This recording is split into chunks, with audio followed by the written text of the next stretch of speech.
नमस्कार साथियों, आप सभी का हमारे चैनल जीके नरेश में हार्दिक स्वागत और अभिनंदन। तो हम भारतीय राज्यव्यवस्था के जितने भी टॉपिक हैं उनके बारे में हम एमसीक्यू स्टार्ट कर रखी है, जिनमें से हम 6 टॉपिक होंगे। तो जो भी क्वेश्चन थे उनको कंप्लीट कर चुके हैं और 7वीं टॉपिक सरकार के गठन एवं कार्य, जिनमें से हम राष्ट्रपति और उपराष्ट्रपति के जो क्वेश्चन थे उनके बारे में चर्चा कर चुके हैं। और आज की क्लास में हम प्रधानमंत्री से संबंधित जो भी महत्वपूर्ण क्वेश्चन है उनके बारे में चर्चा करेंगे। तो आज का हमारा पहला क्वेश्चन है कि भारत के संविधान के अनुच्छेद 75(1) के अनुसार प्रधानमंत्री होंगे, नियुक्त होंगे या मनोनीत होंगे या चयनित होंगे या निर्वाचित। तो इसका हो जाएगा उत्तर नंबर 1, नियुक्त। अनुच्छेद 75(1) में मंत्रियों के बारे में दे रखा है, जिनमें से प्रधानमंत्री की नियुक्ति कौन करेगा? राष्ट्रपति।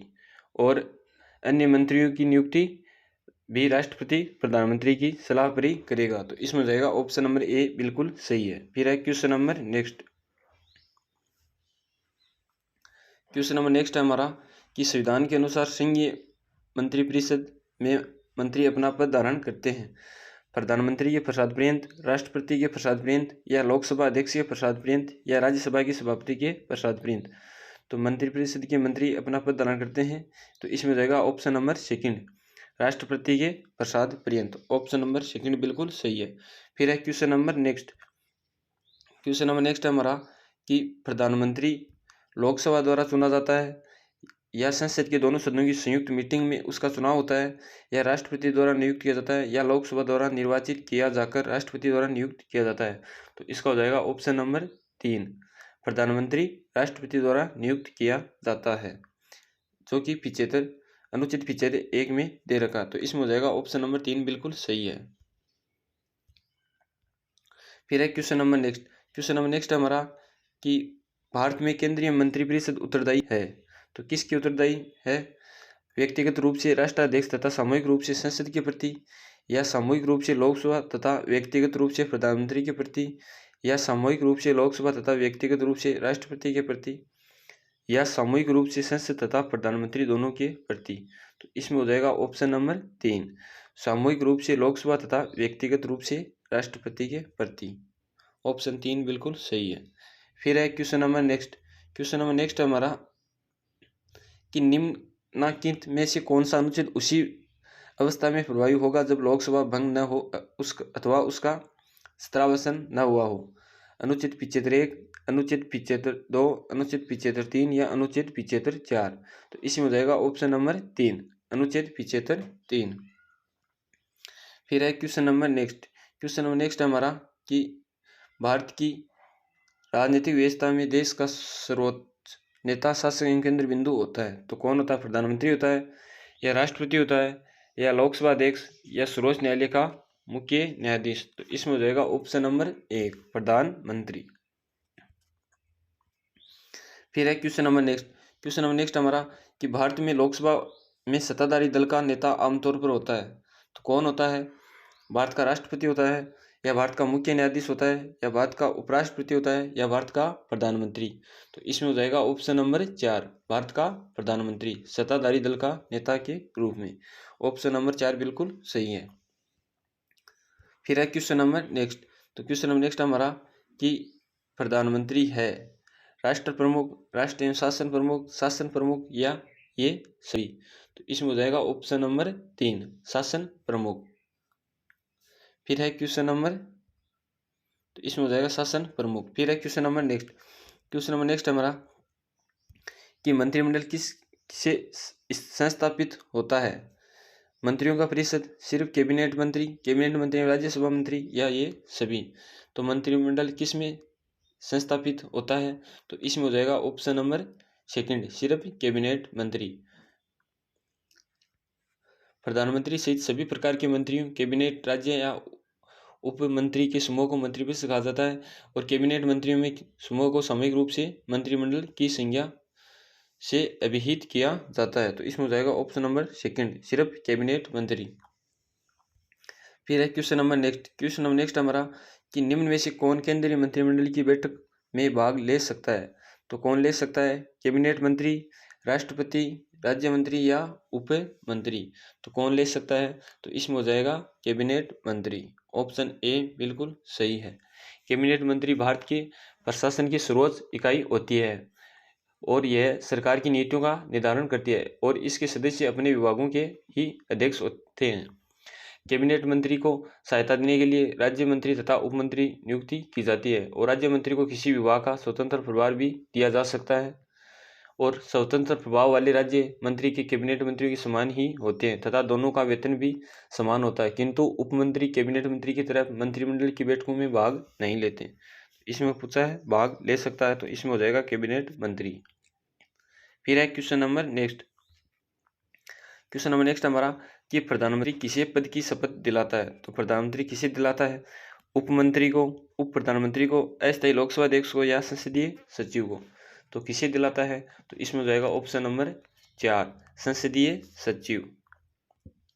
संसदीय सचिव का पद संवैधानिक नहीं होता है और न ही इसे भारत के संविधान के अंतर्गत प्राधिकरण किया गया है। इसे 1952 के अधिनियम में ही इनका उल्लेख नहीं है, किंतु लोकसभा में प्रक्रिया एवं कार्य संचालन नियमावली तथा नियम 2 तथा राज्यसभा में प्रक्रिया एवं कार्य संचालन नियमावली के नियम 2 के अनुसार मंत्री शब्द का तात्पर्य मंत्री परिषद के किसी सदस्य जिसमें मंत्रिमंडल का कोई सदस्य भी शामिल है, राज्य मंत्री, उप मंत्री या संसदीय सचिव से है। उल्लेखनीय है कि मंत्रियों से अलग संसदीय सचिवों को राष्ट्रपति की बजाय प्रधानमंत्री शपथ दिलाते हैं। तो इसमें हो जाएगा ऑप्शन नंबर 4। फिर है क्वेश्चन नंबर नेक्स्ट। तो क्वेश्चन नंबर नेक्स्ट हमारा कि भारतीय संविधान का कौन सा अनुच्छेद राष्ट्रपति से संबंधित प्रधानमंत्री के कुछ कृत्यों को निर्दिष्ट करता है? तो कौन सा करता है? अनुच्छेद 79 या अनुच्छेद 78 या अनुच्छेद 75 या अनुच्छेद 74। तो इसमें हो जाएगा ऑप्शन नंबर 2 अनुच्छेद 78। ये लगभग एग्जामों में पूछा जाता है, अभी भी ये 3-4 एग्जामों में आ चुका है। ये फर्स्ट ग्रेड टीचर एग्जाम 2016 में भी पूछा गया क्वेश्चन है। तो इसमें हो जाएगा अनुच्छेद 78। अनुच्छेद 78 में राष्ट्रपति को जानकारी आदि देने के लिए प्रधानमंत्री के कुछ कर्तव्य दे रखे हैं। तो इसमें हो जाएगा अनुच्छेद 78। फिर है question number next. Question number next हमारा कि निम्न में से कौन सा एक भारत के प्रधानमंत्री का कर्तव्य नहीं है? तो इनमें से कौन सा नहीं है? मंत्रिपरिषद के सभी निर्णयों को राष्ट्रपति को सूचित करना, राज्य के प्रशासन संबंधी कार्यों की सूचना राष्ट्रपति को देना, राष्ट्रपति के सम्मुख कैबिनेट मीटिंग का एजेंडा उनके अनुमोदनार्थ प्रस्तुत करना या राष्ट्रपति द्वारा अपेक्षा किए जाए पर किसी भी विषय को मंत्रिपरिषद के विचारार्थ रखना। तो इसमें हो जाएगा ऑप्शन नंबर 2 राज्य के प्रशासन संबंधी कार्यों की सूचना राष्ट्रपति को देना, ये भारत के प्रधानमंत्री का कर्तव्य नहीं है। तो इसमें हो जाएगा ऑप्शन नंबर 2। फिर है क्वेश्चन नंबर नेक्स्ट। तो क्वेश्चन नंबर नेक्स्ट हमारा कि निम्नलिखित में से कौन सा भारत सरकार के प्रधानमंत्री के वेतन एवं भत्तों का निर्धारण करता है? तो कौन करता है? राष्ट्रपति करता है या संसद करती है या प्रधानमंत्री स्वयं या मंत्रिमंडल? तो इसमें हो जाएगा ऑप्शन नंबर 2 कौन करता है? संसद। प्रधानमंत्री के वेतन व भत्ते संसद द्वारा ही समय समय पर निर्धारित किए जाते हैं। तो इसमें हो जाएगा ऑप्शन नंबर 2 बिल्कुल सही है। फिर है question number next. Question number next हमारा कि किस संविधान संशोधन ने यह निश्चित किया कि प्रधानमंत्री को मिलाकर मंत्रियों की कुल संख्या लोकसभा सदस्य की कुल संख्या की 15% से अधिक नहीं हो सकती? तो ये किस संविधान संशोधन में है? 89वां संविधान संशोधन, 90वां संविधान संशोधन या 91वां संविधान संशोधन या 92वां संविधान संशोधन? तो इसमें हो जाएगा ऑप्शन नंबर 3 91वां संविधान संशोधन 2003 बिल्कुल सही है। तो इसमें हो जाएगा ऑप्शन नंबर 91वें संविधान संशोधन अधिनियम कब आया? 2003 में। तो इसमें अनुच्छेद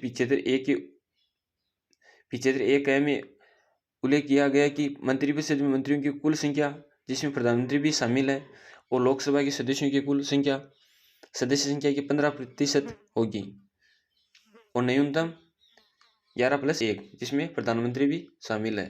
न्यूनतम तो होगी 12 और अधिकतम होगी 15% से अधिक नहीं हो। तो इसमें हो जाएगा ऑप्शन नंबर 4 बिल्कुल सही है। फिर है क्वेश्चन नंबर नेक्स्ट।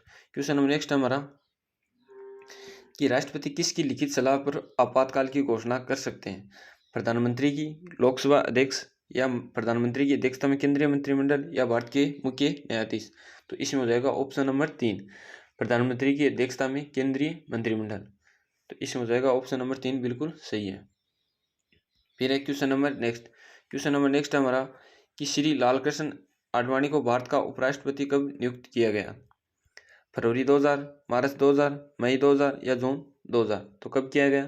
तो इसमें हो जाएगा ऑप्शन नंबर 4, जून 2002 में। फिर है क्वेश्चन नंबर नेक्स्ट हमारा कि सबसे अधिक समय तक भारत में प्रधानमंत्री बने रहने का श्रेय किसे प्राप्त है? तो किसे प्राप्त है? जवाहरलाल नेहरू को, या लाल बहादुर शास्त्री, या इंदिरा गांधी, या जवाहरलाल नेहरू एवं इंदिरा गांधी? तो किसे है? तो इसमें हो जाएगा ऑप्शन नंबर 1, जवाहरलाल नेहरू। प्रधानमंत्रियों में सबसे बड़ा कार्यकाल किसका है? जवाहरलाल नेहरू का, जो कि 16 वर्ष 9 माह 13 दिन है लगभग। तो इसमें हो जाएगा ऑप्शन नंबर 1 बिल्कुल सही है। फिर है क्वेश्चन नंबर नेक्स्ट हमारा कि भारत के किस वित्त मंत्री का जन्म 19 फरवरी को हुआ था? तो यशवंत सिन्हा, मनमोहन सिंह, मोरारजी देसाई या प्रणब मुखर्जी? तो किसका जन्म 29 फरवरी को हुआ था? तो इसमें हो जाएगा ऑप्शन नंबर 3, मोरारजी देसाई। प्रधानमंत्री मोरारजी देसाई का जन्म 29 फरवरी को हुआ था और अंततः वह एकमात्र ऐसे प्रधानमंत्री हैं जिनका जन्म दिवस प्रति 4 वर्ष के बाद आता है और प्रथम गैर कांग्रेसी प्रधानमंत्री बनने का श्रेय भी मोरारजी देसाई को ही है और इन्हें कार्यवाहक राष्ट्रपति बी.डी. जत्ती ने शपथ दिलवाई थी और प्रधानमंत्री कार्यालय 1947 में अस्तित्व में आता है और जून 1977 में इसे प्रधानमंत्री सचिवालय कहा जाता है। तो इसका हो जाएगा ऑप्शन नंबर 3 बिल्कुल सही है। फिर है क्वेश्चन नंबर नेक्स्ट। तो हमारा क्वेश्चन नंबर नेक्स्ट है कि प्रधानमंत्री के सचिवालय का नाम बदलकर प्रधानमंत्री कार्यालय रूप में कौन से प्रधानमंत्री के कार्यकाल में हुआ था? इंदिरा गांधी, मोरारजी देसाई, राजीव गांधी या नरेंद्र मोदी? तो इसमें हो जाएगा ऑप्शन नंबर 2, मोरारजी देसाई। फिर है क्वेश्चन नंबर नेक्स्ट हमारा कि भारत के निम्नलिखित प्रधानमंत्रियों में से किस प्रधानमंत्री को कार्यवाहक राष्ट्रपति द्वारा शपथ दिलवाई गई है? तो किसे दिलवाई गई है? इंदिरा गांधी को, या मोरारजी देसाई, या राजीव गांधी, या I.K. गुजराल? तो किसे दिलवाई गई है? तो इसमें हो जाएगा मोरारजी देसाई। ऑप्शन सेकंड बिल्कुल सही है। फिर है क्वेश्चन नंबर नेक्स्ट हमारा कि योजना आयोग के अध्यक्ष कौन है? तो कौन है? मोंटेग सिंह आहलूवालिया, या प्रणब मुखर्जी, या डॉक्टर मनमोहन सिंह, या पी चिदम्बरम? तो कौन है? तो इसमें हो जाएगा ऑप्शन नंबर 3 बिल्कुल सही है, डॉक्टर मनमोहन सिंह।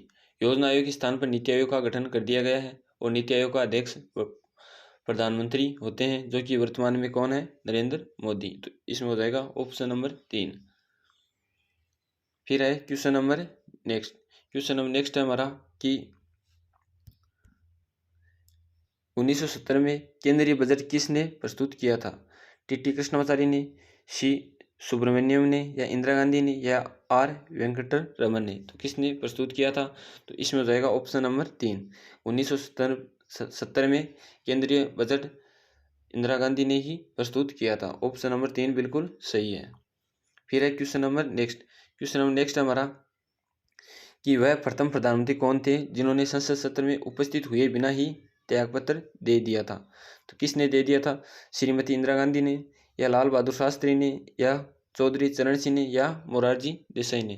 तो इसमें हो जाएगा ऑप्शन नंबर 3, चौधरी चरण सिंह ही ऐसे प्रधानमंत्री हैं जिन्होंने अपने प्रधानमंत्री काल में एक बार भी लोकसभा का सामना नहीं किया तथा लोकसभा में विश्वास मत प्राप्त करने से पहले ही त्यागपत्र दे दिया। ऑप्शन नंबर 3 बिल्कुल सही है।